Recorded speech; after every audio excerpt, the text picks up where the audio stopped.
It started with something that I knew as an engineer, but I hated as a business owner, and that was building systems. I hated when I worked in corporate America, the meetings and the processes, and it just drove me insane because they seemed to be a waste of time. And I came to realize as a business operator, because I wasn't an owner yet, that if people don't have a process or a system, they can't effectively execute on your mission or your dream, or we can't all, you've heard row in the same direction. I stopped answering the phone when people called me. I found out if you don't answer the phone right away, maybe 10 50, or 15 minutes later or an hour later, they figured it out.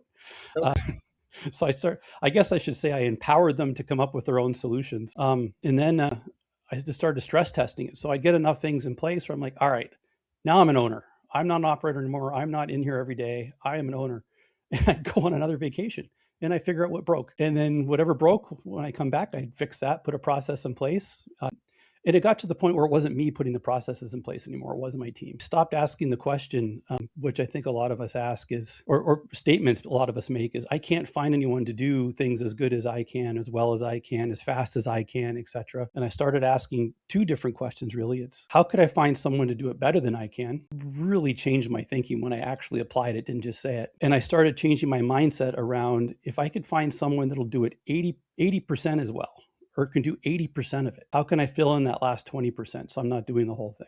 And those two switches really made the difference between going from an operator to an owner. That and some mindset stuff. so find someone who can do it better than you can do it, and then find someone who can do it at least 80% Right. as well as Dan you. And Martell, then I read in his book, Buy Back Time. I think I've read that last year.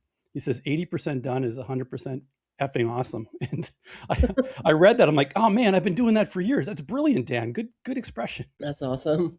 That's awesome. So just finding those things. So what are some of the things you do to empower the team to make the decisions? Because what you're saying is, I want a team that can make the decisions, so I'm not the decision maker, is what I'm Yeah, hearing. that's Yeah. right. So it started with them having to believe that I believe they could do it. And we all grow up pointing at our brother, our sister, our friend, anyone, like, not me. It's not me. I didn't make that mistake. It's not me. It's not me. And I think we carry that into our business life. And people are afraid to, like, they don't want to do things because they're afraid of making a mistake. They're afraid of getting in trouble.